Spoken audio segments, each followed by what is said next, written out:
বহুমাত্রিক জগতের কথা এখানে আল্লাহ পাক বলছেন। আমি এই জন্য বলি যে কোরআন হচ্ছে বিজ্ঞানের উৎস। কোরআন বিজ্ঞানের কি? বিজ্ঞানের আবিষ্কার যত বাড়বে, বিজ্ঞান চিরটা কাল কোরআনের কাছে ভিক্ষার হাত দিয়ে এতিমের মতো দাঁড়ায় থাকবে কিয়ামত পর্যন্ত। আজ পৃথিবীর বিজ্ঞানীরা বলছে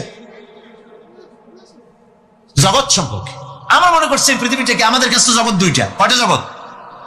একটা জগৎ হলো এইটা, ইহ জগৎ আর পরজগৎ, এছাড়া আর কিছু জানি না। এই দুইটাই জগৎ আমাদের কাছে। এখন দেখেন বিজ্ঞানীরা কি বলছে। বিজ্ঞানীরা বলছেন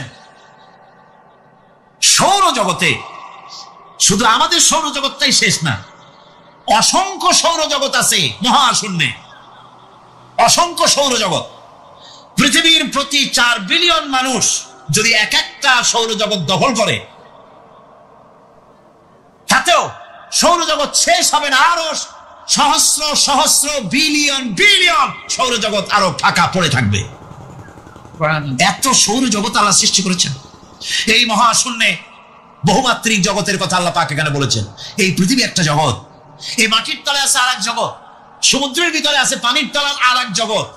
আর মহাশূন্য যে কি তা আপনার মাথায় শূন্য হয়ে যাবে চিন্তা করতে করতে। এই জন্য বিজ্ঞানীরা, বড় বড় বিজ্ঞানী, এরা কিন্তু নাস্তিক হয় না। বর্তমান বিজ্ঞানীরা চিন্তা করে গবেষণা করে খেয়ে হারিয়ে ফেলছে মহাশূন্যকে দেখে। যেখানে আছে গ্যালাক্সি, যেখানে আছে মিল্কি ওয়ে, যেখানে রয়েছে অসংখ্য তারকা, এই পৃথিবীটা মহাশূন্য আল্লাহ যেভাবে তৈরি করেছেন সেই তুলনায় এই পৃথিবী একটা মার্বেলের চাইতে খুব বেশি একটা বড় কিছু হয় বলে মনে হয় না। পৃথিবী যদি হয় একটা মার্বেলের মতো, তাহলে আমরা যে মানুষ, আমাদের অস্তিত্ব কোথায় চিন্তা করেন। এবার মহাশূন্যে চলেন। মহাশূন্য সে কি বিশাল মহাশূন্য। একটা তারকা থেকে আর একটা তারকায় যদি যেতে হয় তাহলে সহস্র সহস্র বিলিয়ন বছরের দরকার হবে। কি বছর? এই দুনিয়ার বছর না, আলোকবর্ষ, লাইট ইয়ার। আলো চলে প্রতি সেকেন্ডে কত? 1,86,000 মাইল। এই 1,86,000 মাইলের সেকেন্ড, এর মিনিট, এর ঘন্টা, এর দিন, এর মাস, এর বছর, এই আলোকবর্ষ। সহস্র সহস্র আলোকবর্ষ পার হয়ে যাবে এক তারকা থেকে আর এক তারকায় পৌঁছানো সুকঠিন। এ ধরনের অসংখ্য তারকা আল্লাহ পাক তৈরি করে রেখেছে। সূর্য হচ্ছে পৃথিবীর চাইতে 13 লক্ষ গুণ বড়। এরকম সূর্য বিজ্ঞানীরা এখন বলছে, আগে বলতো 1 কোটি সূর্যের চাইতে বড় তারকা, এখন বলতেছে এই রকমের পৃথিবীর চাইতে 13 লক্ষ বড় যে সূর্য, এরকম 3 কোটি সূর্য খাইয়ে ফেলাইতে পারে। এরকম সহস্র সহস্র তারকা এক একটা গ্যালাক্সির ভিতরে আল্লাহ পাক তৈরি করে গেছে। এখন মনে হচ্ছে যে এই তারকাগুলি বড় না, এই তারকাগুলি চাইতে আবার বড় জিনিস কি, সেটাকে বলা হয় ব্ল্যাক হোল। সেটাকে বলা হয় ব্ল্যাক হোল, অন্ধকার কূপ। ব্ল্যাক হোল আবার ম্যান হোল বুঝবেন না, কিন্তু ম্যান হোলের ঢাকনা চুরি হয় যেমন। তবে একটা দৃষ্টান্ত আপনি বুঝতে পারেন, রাস্তায় রাস্তায় যেমন অসংখ্য ম্যান হোল আছে, ওই রকম করে মহাশূন্যে অসংখ্য ব্ল্যাক হোল আছে, একটা দুইটা না, অসংখ্য। এই ব্ল্যাক হোল আবার দেখা যায় না, অদৃশ্য ব্ল্যাক হোল। এই ব্ল্যাক হোল গুলো কি?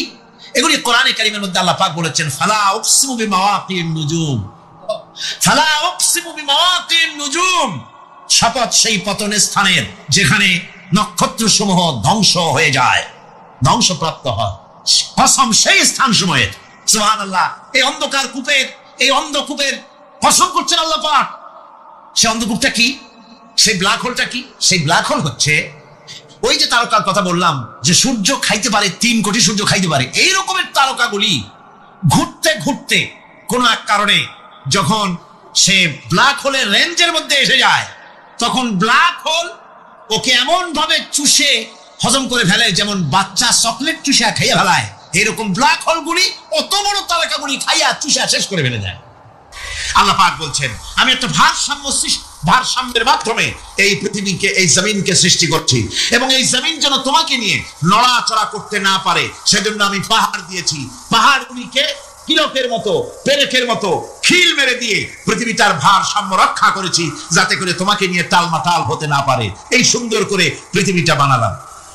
তারপরে وَلَقَدْ مَكَّنَّاكُمْ فِي الْأَرْضِ وَجَعَلْنَا لَكُمْ فِيهَا مَعَائِشَ قليلا ما تشكرون আল্লাহ পাক বলেন আবার দেখো এই জমিনে আমি তোমাদেরকে প্রতিষ্ঠিত করেছি আর জমিনের উপরে তোমরা যাতে রুজি রোজগার করতে পারো সে ব্যবস্থাও আমি করে দিয়েছি জমিন সৃষ্টি করেছি আবার রুজি রোজগার করবে সে ব্যবস্থাও আমি তোমাদের জন্য করে দিয়েছি এই পৃথিবী তুমি চাষাবাদ করবে তাতে ফসল হবে সে ব্যবস্থা করে দিয়েছি বাড়িঘর বানাবে সে ব্যবস্থা করে দিয়েছি তারপরে পৃথিবীর এই মাটির নিচে তোমার জন্য সম্পদ রেখেছি সমুদ্রের ভিতরে নদীর ভিতরে সেখানেও তোমার জন্য সম্পদ রেখেছি আমি রহমান সব প্রয়োজন মিটিয়েছি শুধু এর জন্য নয় যে সৃষ্টি করলাম ইবাদত করলাম আর জাহান্নামে পাঠিয়ে দিলাম তা তো না তোমাকে আমি সৃষ্টি করেছি তোমার প্রয়োজন যত প্রয়োজন তোমার ছিল জীবনে সমস্ত প্রয়োজনগুলি আমি মিটিয়েছি আল্লাহ পাক বলছেন وهو الذي سخر البحر لتأكلوا منه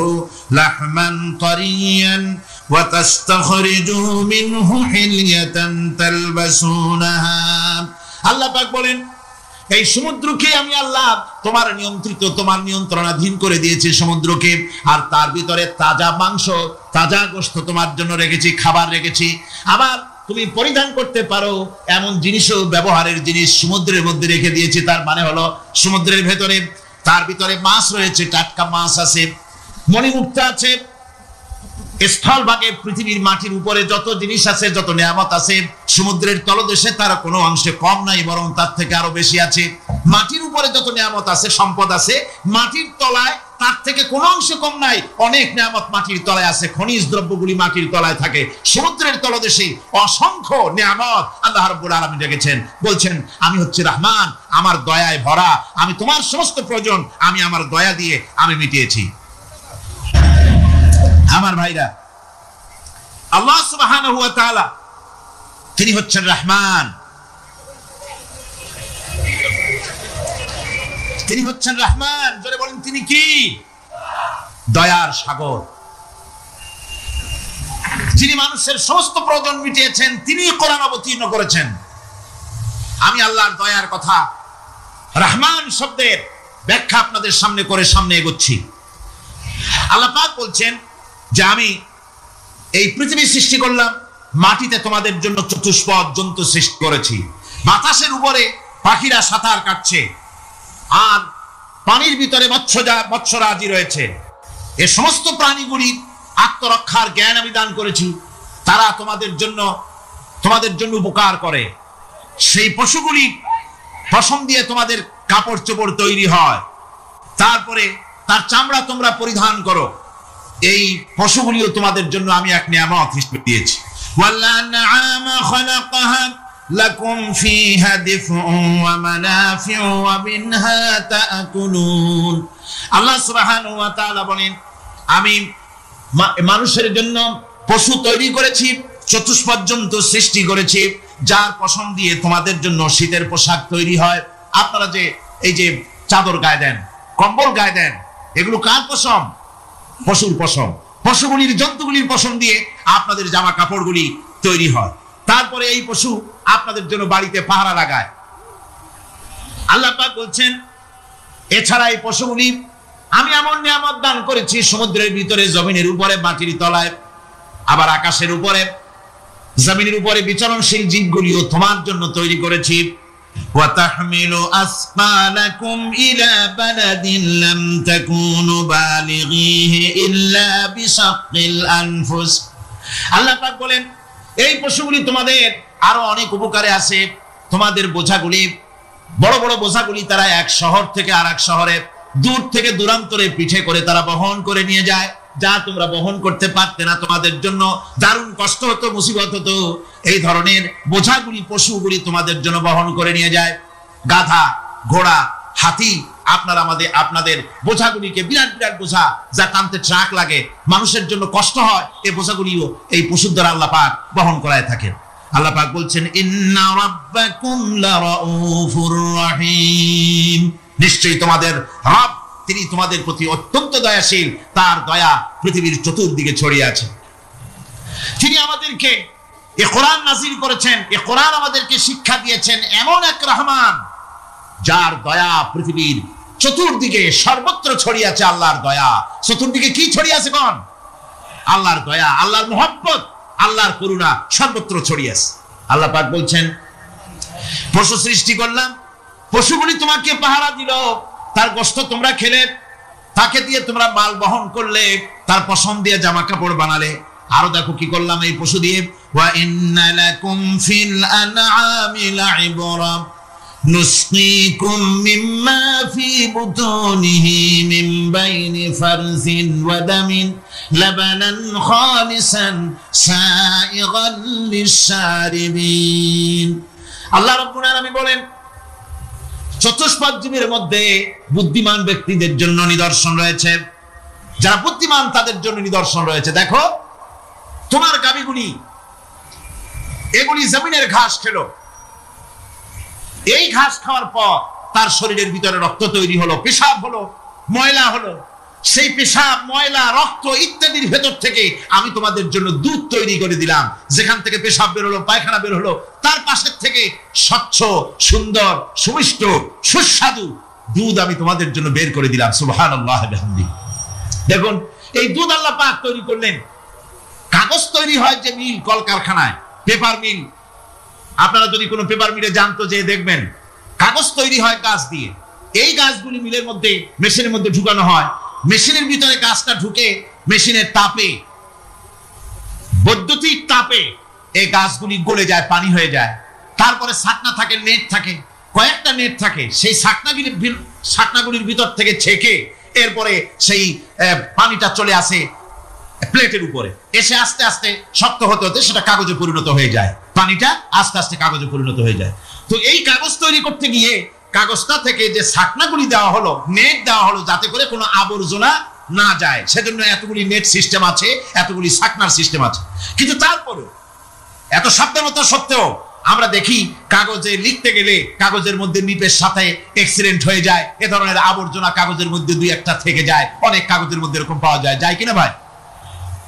এবার আপনি দেখেন কাগজ তৈরি করার জন্য মিল কলকারখানার ভিতরে, পেপার মিলে এতগুলো নেটের ব্যবস্থা থাকে, ছাকনার ব্যবস্থা থাকে, তারপরেও আবর্জনা কিছু কাগজের মধ্যে চলে আসে, দুই একটা থেকে যায়।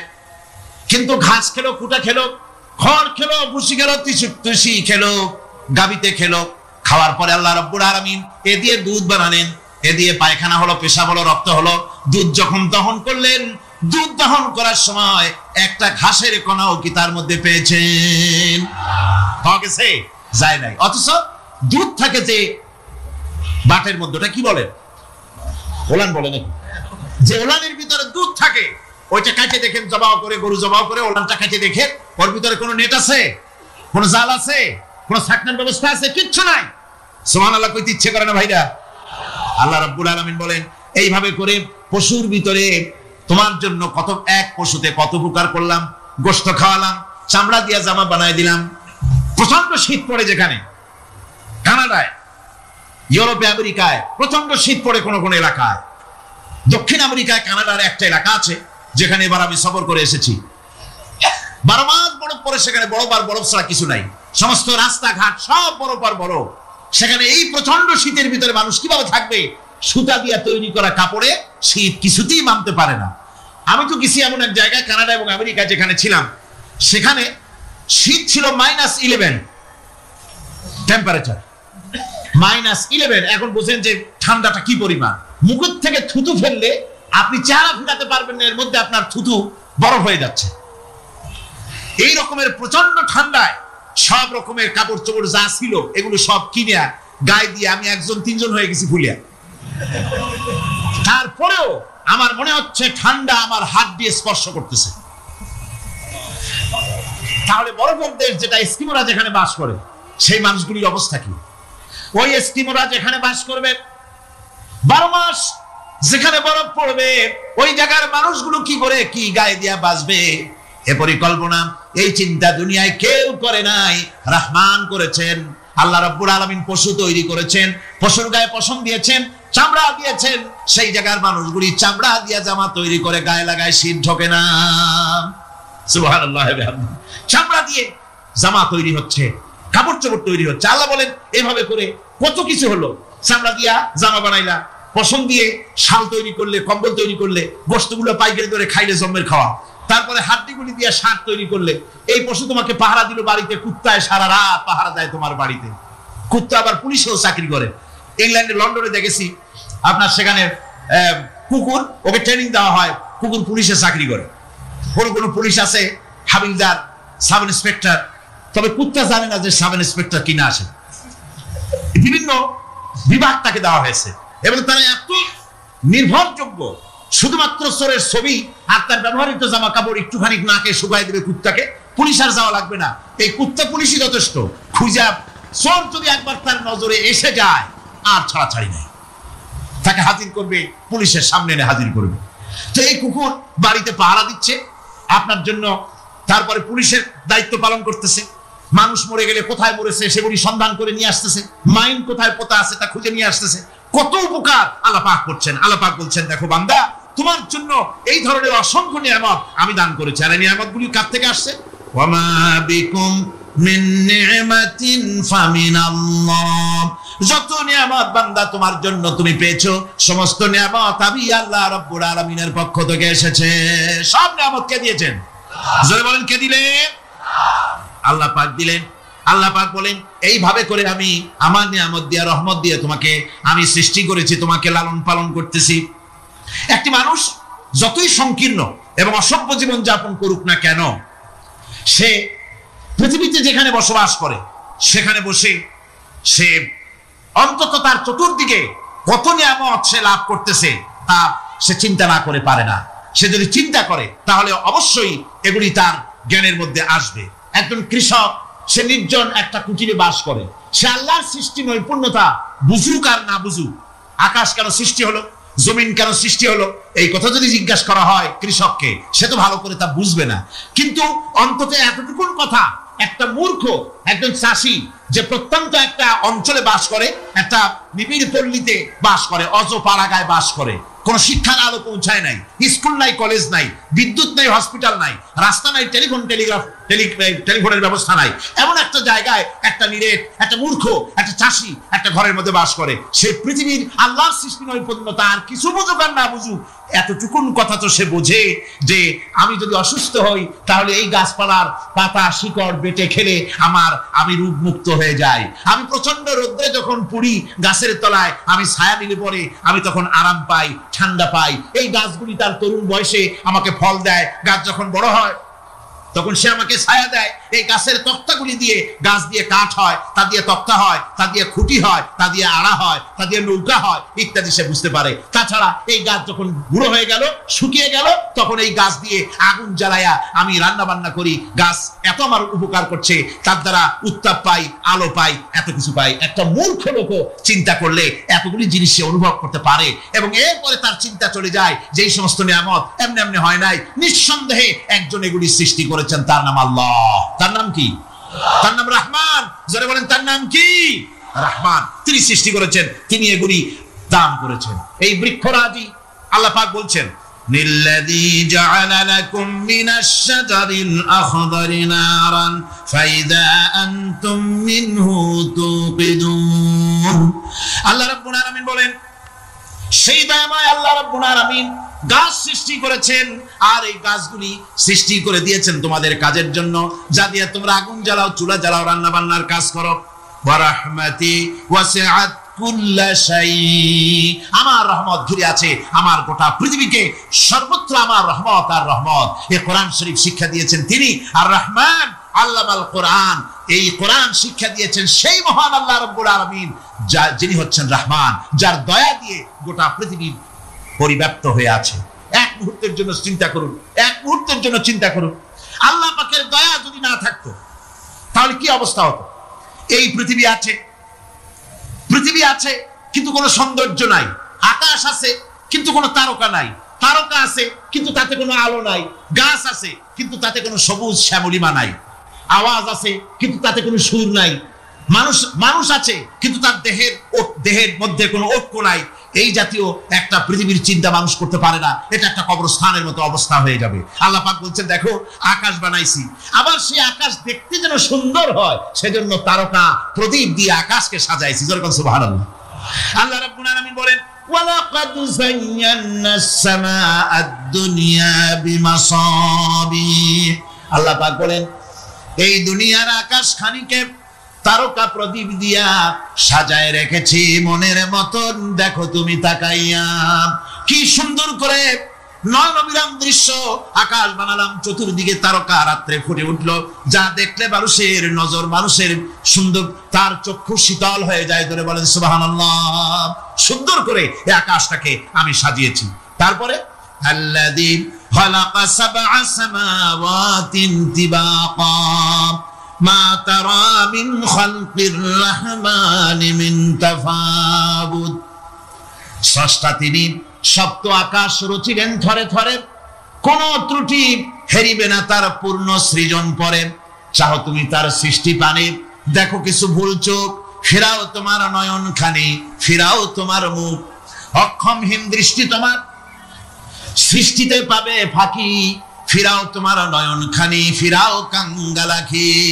আল্লাহ পাক বলেন আমার আকাশের দিকে তাকাও, বারবার তাকাও, সূর্যের দিকে তাকাও, চন্দ্রের দিকে তাকাও, গাছপালার দিকে তাকাও, তাকায় দেখো কোনো ভুল আছে নাকি, ভালো করে দেখো কোনো ভুল আছে নাকি। আল্লাহ পাক বলেন আবার তাকাও, দেখতে দেখতে তোমার চক্ষু দুর্বল হয়ে তোমার কাছেই ফিরে আসবে, আমার সৃষ্টি নৈপুণ্যতার ভিতরে কোনো ভুল পাবে না। সুবহানাল্লাহ। একজন দরবেশ সাহেব তিনি একবার এই সূরা পড়তেছিলেন, মুখস্থ তেলাওয়াত করতেছিলেন, একটা গাছের তলায় বসে, একটা বট গাছের তলায় বসে এটা তেলাওয়াত করতেছিলেন। যখন তিনি পড়লেন হাল তারা মিন ফুতুর, আমার সৃষ্টি নৈপুণ্যতার ভিতরে কোনো ভুল পাওয়া যায় নাকি। দরবেশ সাহেব চিঠায় শুয়ে শুয়ে তেলাওয়াত করতেছেন আর বলছেন আল্লাহ রাব্বুল আলামিন তোমার সৃষ্টি নৈপুণ্যতার ভিতরে কোনো ভুল ধরার ক্ষমতা তো কোনো মানুষের নাই। তবে একটা জিনিস আমার নজরে পড়লো, এই যে বিরাট বট গাছটা, পৃথিবীতে যত গাছ আছে যেমন গাছ তেমন ফল, তাল গাছটা যেমন ফলও তেমন, নারকেল গাছটা যেমন ফলটাও তেমন, কিন্তু এত বড় বিশাল বট গাছ ফল হতেছে ছোট ছোট ট্যাবলেটের মতো, গাছটা যেমন ফলটা তেমন হয়নি। আল্লাহ এটা ভুল না, তুমি বলেছো যে দেখো কোনো ভুল টুল আছে নাকি, তো ভুল তো না, আমার চোখে এটা লাগলো, যেমন গাছ তেমন ফল হয়নি। দরবেশ সাহেব শীত হয়ে শুয়ে শুয়ে তেলাওয়াত করছেন, মনের মধ্যে এই চিন্তা আসলো গাছটা যেমন তেমন ফলটা হলো না। দরবেশ সাহেব বলেন এই চিন্তা করতেছি, হঠাৎ করে একটা দমকা হাওয়া বয়ে গেল, ডালে ডালে বাড়ি লেগে গেল, একটা আদা পাকা বটের ফল অনেক উপর থেকে বৃন্তচ্যুত হয়ে চট করে এসে আমার নাকের উপরে ফট করে পড়লো। নাকের উপরে এমন ভাবে পড়ছে নাকটা জ্বলে উঠছে, আমি সেজদায় পড়ে গেলাম। দরবেশ সাহেব বলেন আমি সেজদায় পড়ে গেলাম, চোখের পানি ফেলে আল্লাহর দরবারে মাপ চাইলাম, বললাম রব্বুল আলামিন তোমার কোন জিনিসের ভিতরে কোনো খুঁত নাই, নিখুঁত জিনিস তুমি বানাইছো, কোনো ভুল নাই। আমি চিন্তা করেছিলাম নারকেল গাছ যেমন তার ফল তেমন, তাল গাছ যেমন তার ফল তেমন, বট গাছটা যেমন তেমন ফল। আমার আন্দাজ মতো, আমার চিন্তা মতো যত বড় বট গাছ অত বড় ফলটা যদি হতো, বটের ফলটা যে পজিশন নিয়ে আমার নাকে পড়েছিল, গাছ যেমন ফল তেমন হলো, নাকও যেত, আমার মাথাও যেত। আল্লাহ রাব্বুল আলামিন বলেন দেখো বান্দা আমার সৃষ্টি নৈপুণ্যতার মধ্যে কোনো ভুল পাবে না। সুবহানাল্লাহ, কোনো ভুল নাই, বারবার তাকাও, কোনো ভুল পাবে না। আল্লাহ সুবহানাহু ওয়া তাআলা সুন্দর করে বানিয়েছেন, যা দেখবেন শুধু সুন্দর আর সুন্দর। সুবহানাল্লাহ বলে শুধু সুন্দর। ফুলের সৌন্দর্য দেখেন, গাছের সৌন্দর্য দেখেন, জমিনের সৌন্দর্য দেখেন, পাখির সৌন্দর্য দেখেন। আল্লাহ পাক যা বানালেন সবগুলিকে আল্লাহ পাক সুন্দর করে করে সৃষ্টি করেছেন, সব গুছিয়ে গুছিয়ে সুন্দর করে করে বানিয়েছেন, অসুন্দর করে কিছু বানান নাই। ফুল দেখতে কত সুন্দর, ফুলের থেকে ফল হয়, সে ফল হওয়ার জন্য ফুলের পুংকেশর আর স্ত্রী কেশরের মিলন করতে হয়। তো ফুল তো চলতে পারে না, এই মিলনটা কেমনে হবে? এই জন্য আল্লাহ পাকের রুচি দেখেন, আল্লাহ পাকের রহমত দেখেন, আল্লাহর কুদরত চিন্তা করুন। সুবহানাল্লাহ বিহামদিহি। ফুল সুন্দর জিনিস, ফুলের চাইতে আর কিছু সুন্দর আছে নাকি? এত সুন্দর ফুল, এই পুংকেশর এবং স্ত্রী কেশরের বিনিময়টা কে করবে? এটা করার জন্য আল্লাহ পাক এই দায়িত্ব তেলা পোকাকে দেন নাই, দিচ্ছেন নাকি? আরশোলাকে দিচ্ছেন, ছার পোকাকে দিচ্ছেন, উল পোকাকে দিচ্ছেন, তাতে ফুলের ইজ্জত নষ্ট হবে। ফুল যেমন সুন্দর, আল্লাহর রুচি, আল্লাহ রাব্বুল আলামিনের সৌন্দর্য বোধ কত বিরাট, কত মহান আল্লাহ পাক। ফুল যেমন সুন্দর, ওই সুন্দর ফুলের উপরে তেলাপোকা পড়লে ফুলের সৌন্দর্য নষ্ট হবে। এই জন্য আল্লাহ পাক ফুল যেমন সুন্দর, ওই পুংকেশর আর স্ত্রী কেশরের মিলন ঘটাবার জন্য রব্বুল আলামিন সুন্দর প্রজাপতির ব্যবস্থা করেছেন। ফুল যেমন সুন্দর, প্রজাপতিও সুন্দর। প্রজাপতির ডানায় কোন শিল্পী কোন তুলি দিয়ে এত রং লাগালো! সুবহানাল্লাহ বিহামদিহি, সুবহানাল্লাহ বিহামদিহি। আল্লাহ পাক বলছেন, এমনি সুন্দর করে বানালাম, মানুষ বানাইছি, সে মানুষের সৌন্দর্য দেখো। দুইটা চোখ দিলাম দেখার জন্য, চোখ কি জন্য? এখন এই চোখ দুটা যদি কুমিরের মতো আল্লাহ গোল বানাই দিত, চোখ গোল এরকম কুমিরের মতো দেখতে বিশ্রী হতো। চোখ দুটোকে আল্লাহ টানা টানা করেছেন, চোখের উপরে ভুরু লাগিয়েছেন, তাতে আবার পশম দিয়েছেন, চোখে পিসি দিয়েছেন, চোখের ভিতরে মণিটা কালো করেছেন, তার চতুর্দিকে সাদা অংশকে মিলাপ করেছেন যাতে কালোটা আরো ফুটে ওঠে। সুবহানাল্লাহ বিহামদিহি। কত সৌন্দর্য আল্লাহ রাব্বুল আলামিন মানুষকে দিয়েছেন। আল্লাহর রহমতের ওয়াজ সারা বছর করলেও তো ঘুরাবে না, এত রহমত, এত দয়া আল্লাহ সুবহানাহু ওয়া তাআলা। মানুষ আল্লাহ কি সুন্দর করে বানালেন। একবার একজন দরবেশ সাহেব রাস্তা দিয়ে যাচ্ছেন, প্রতিমধ্যে তিনি দেখতে পেলেন নদী থেকে এক কলসি পানি নিয়ে এক যুবতী সুন্দরী মেয়ে রাস্তা বেয়ে যেতেছে। দরবেশ সাহেব দাঁড়ায় গেলেন আর ওই যুবতীর দিকে এক নজরে তাকায় আছেন, চোখে পলক দেয় না। এরপরে যুবতী থমকে দাঁড়ায় গেল। আধা বুড়া মানুষ, দাড়ি অর্ধেক পাইকে গেছে, দেখতে তো দেখায় খুব বুজুর্গ মানুষ, কিন্তু রাস্তায় আমার একা পায়া এমনি করে তাকিয়ে আছে আর চোখ দিয়েও তো পানি পড়ে। ব্যাপারটা কি? দরবেশ কাঁদে কেন? প্রতিমধ্যে আমাকে একা পেয়ে দরবেশ কাঁদে কেন, তাকিয়ে আছে কেন? মহিলার চিন্তা জাগলো। শেখ সাদী রহমতুল্লাহ আলাইহি ঘটনা লিখেছেন, বাংলা কবিতার অনুবাদ করেছেন। একদা সুখদায়ক প্রমোদা বদন, দর্শন করি মম ঝরিল নয়ন। হেসে কহে সেরূপসী সবিস্ময় মন, কহ দেখি মহাশয় কহ কি কারণ। বিষয় বিরাগী তুমি ভুবনে প্রচার, কি হেতু জন্মিল তব মানস বিকার। যুবতী মেয়েটি বলছে, ওগো দরবেশ সাহেব, হুজুর সাহেব, আমি একটা যুবতী মেয়ে লোক, রাস্তায় আমাকে একা পেয়ে আপনি আমার দিকে তাকায় আছেন আর কাঁদতেছেন। এই বৃদ্ধ বয়সে ভীমরতি হলে কেন? আমাকে দেখে কাঁদেন কেন আর এক নজরে কেন তাকায়ছেন? কারণটা কি? কি কুমতলব আছে? দরবেশ সাহেব বলছেন, হেসে কহিলাম বালে করহ শ্রবণ, নেত্র ঝরে তবু হেতু ভেব না এমন। রূপসী মেয়ে, তোমার জন্য আমি কান্দি, একথা একবারও চিন্তা করো না।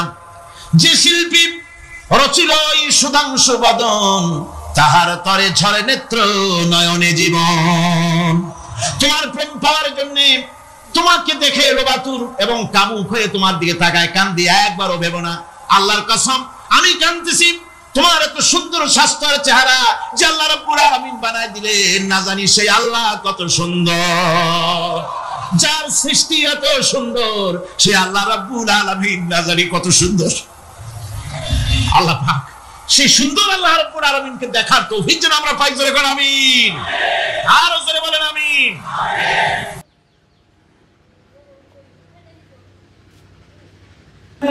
কোরআনে কারীমের মধ্যে আল্লাহ পাক এই পৃথিবীর বুকে যারা আরামের টাটকা সুখগুলি, আরামগুলি যারা বর্জন করে আল্লাহ রাব্বুল আলামিনকে বিশ্বাস করে যারা জীবন পরিচালনা করেছে, আল্লাহ পাক তাদের জন্য জান্নাত রেখেছেন এবং তাদের জন্য বলছেন, সাবিকু ইলা মাগফিরাতিম মির রাব্বিকুম ওয়া জান্নাতিন আরদুহা কাআরদিস সামাই ওয়াল আরদ উইদ্দাত লিল্লাযীনা আমানু বিল্লাহি ওয়া রাসূলিহি।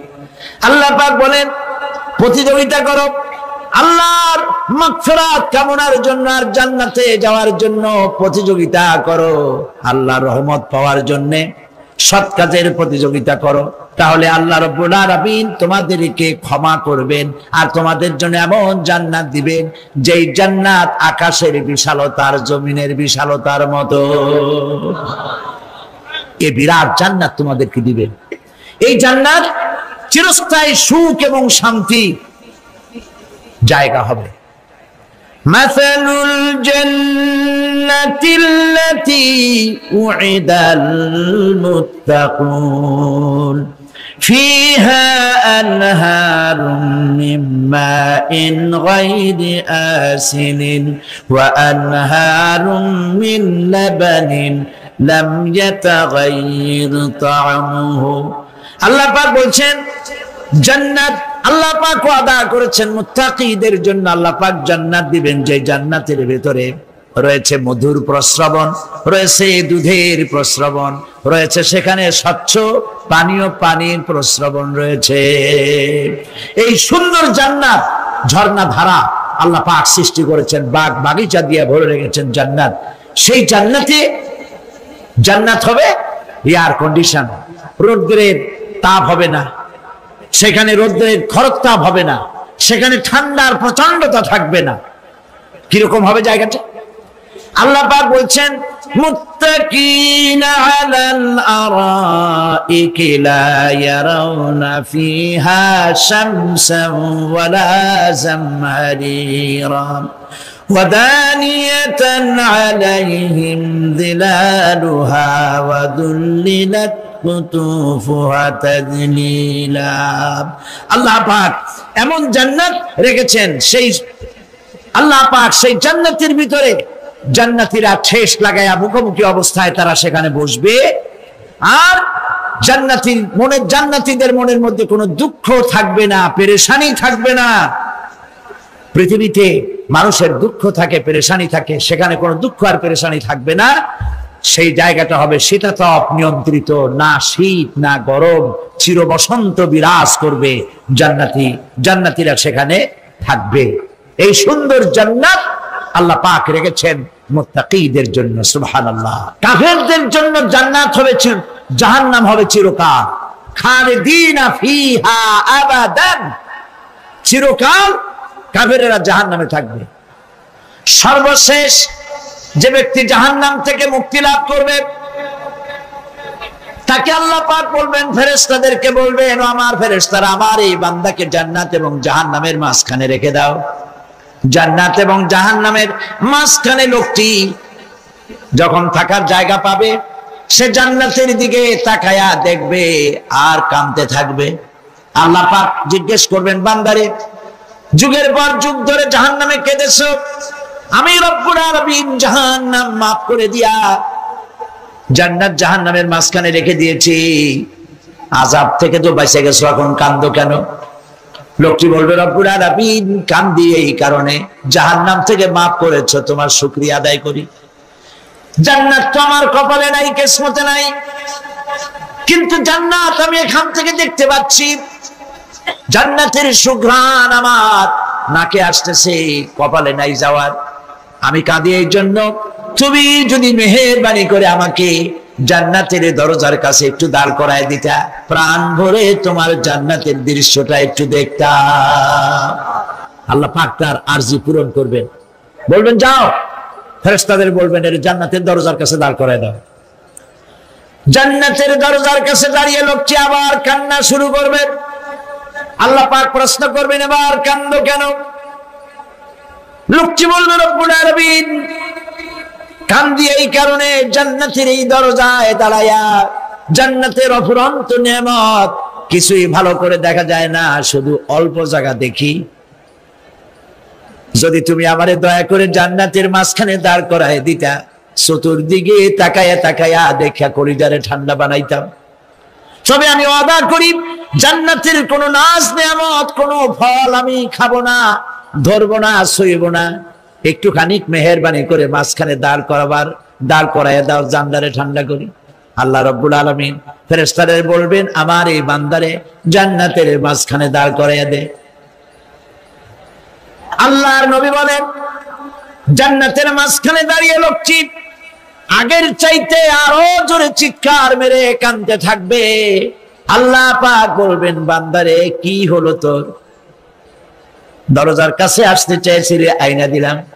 আবার এবার মাঝখানে আসতে চাইছো, তাও এনে দিয়েছি। আবার কান্দো কেন?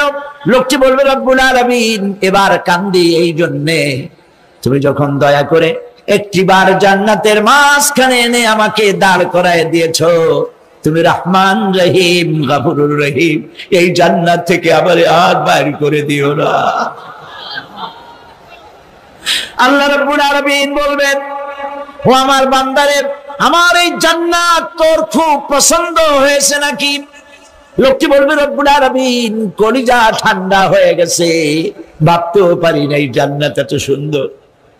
আল্লাহ পাক বলবেন, বান্দারে এরকম একটি নয়, দুইটা নয়, তোর জন্য আমি 10টা জান্নাত এরকম রিজার্ভ করে রাখছি।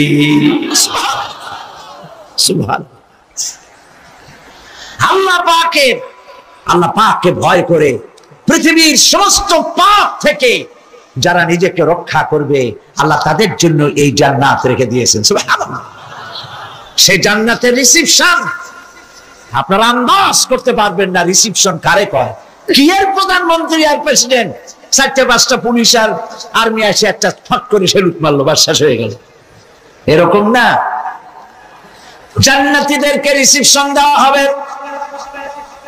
জান্নাতীরা যখন আল্লাহর হুকুমে জান্নাতের দিকে যেতে লাগবে, আর যখন জান্নাতের কাছে চলে যাবে, আল্লাহ রাব্বুল আলামিন শোনায় দিচ্ছেন, হাত্তা ইযা জাউহা ফুতিহাত আবওয়াবুহা ওয়া ক্বালা লাহুম খাজানাতুহা সালামুন আলাইকুম তিবতুম ফাদখুলুহা খালিদিন।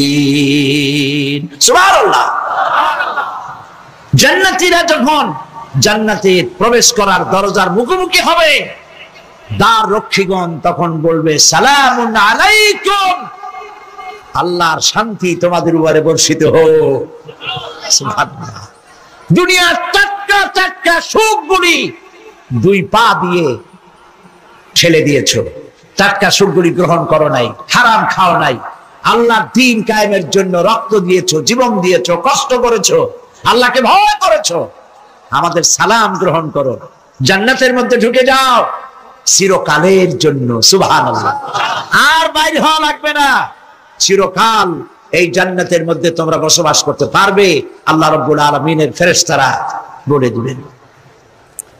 জান্নাতের মধ্যে আল্লাহ পাক হুরদের সঙ্গে জান্নাতীদের বিয়ের ব্যবস্থা করে দিবেন।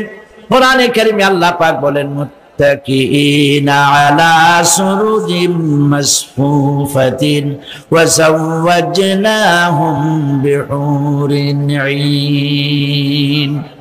সামনাসামনি ভাবে সাজানো সারি সারি আসন সমূহের উপর তারা ঠেস লাগায় বসে থাকবে, আর আল্লাহ রাব্বুল আলামিন হুরদের সাথে জান্নাতীদের বিয়ের ব্যবস্থা করে দিবেন।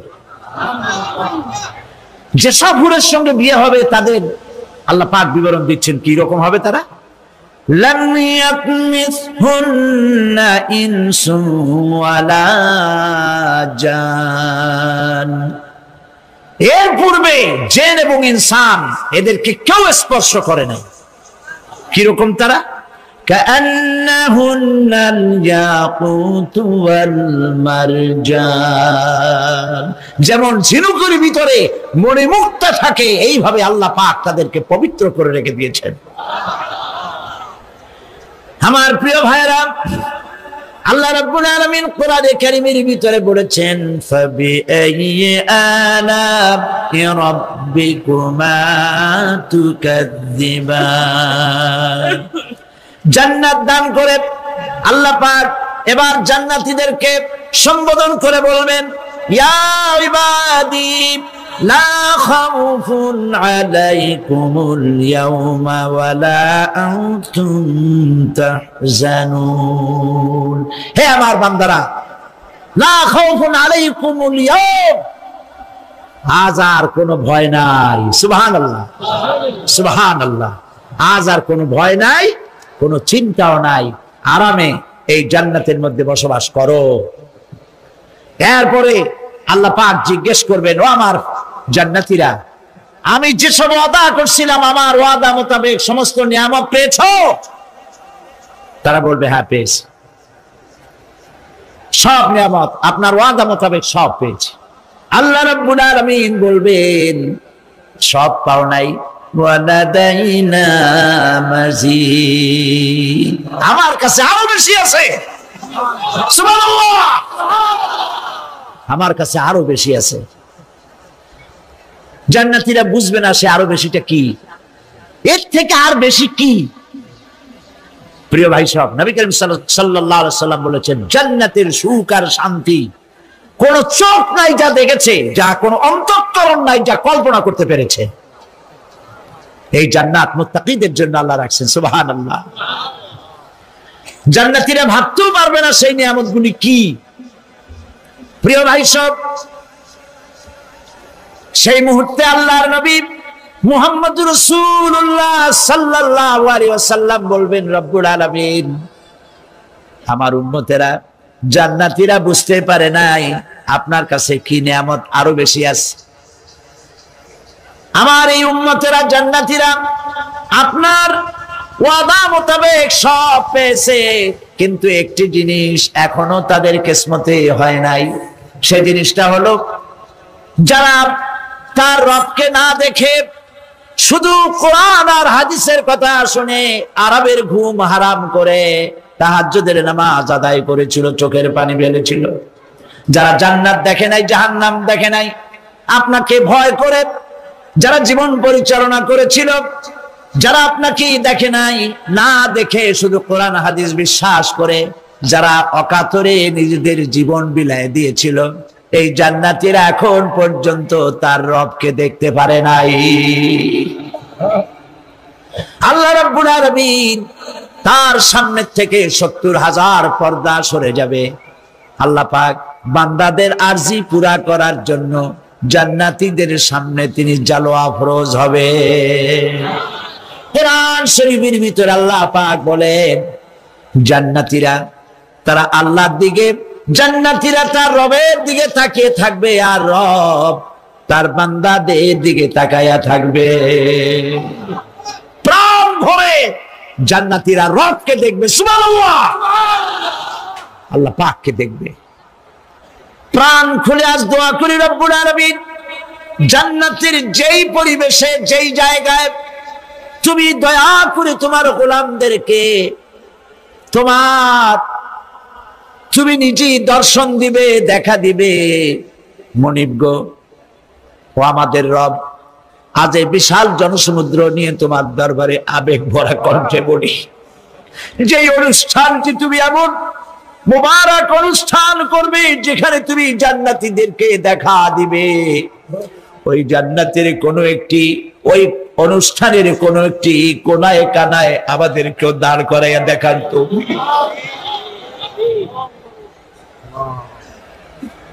প্রিয় ভাই সব, আল্লাহ রাব্বুল আলামিন মানুষের সামনে এত সব নিয়ামত রেখেছেন, এই জান্নাত দান করবেন। এরপরে আল্লাহ রাব্বুল আলামিন কোরআনে কারীমের মধ্যে বলেছেন, রব্বিস সামাওয়াতি ওয়াল আরদি ওয়া মা বাইনাহুমার রাহমানি লা ইয়ামলিকুনা মিনহু খিতাবা। এসব পুরস্কার রয়েছে তোমাদের সেই রবের পক্ষ থেকে যিনি আকাশ আর জমিনের মালিক। সুবহানাল্লাহ বলবেন না? যার সামনে কথা বলার ক্ষমতা কারো হবে না। এটি একটি মারাত্মক কথা। কিয়ামতের দিন আল্লাহর দরবারে কেউ কথা বলতে পারবে না আল্লাহর নির্দেশ ছাড়া। একটি আকীদা পরিষ্কার করে নিয়ে যান আপনাদের। সে আকীদাটা এভাবে পরিষ্কার করুন,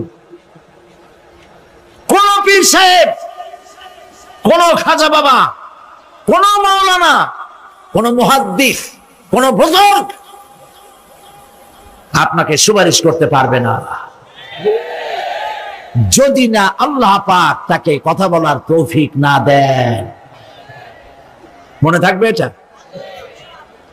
আয়াতুল কুরসির ভিতরে আমরা পড়ি,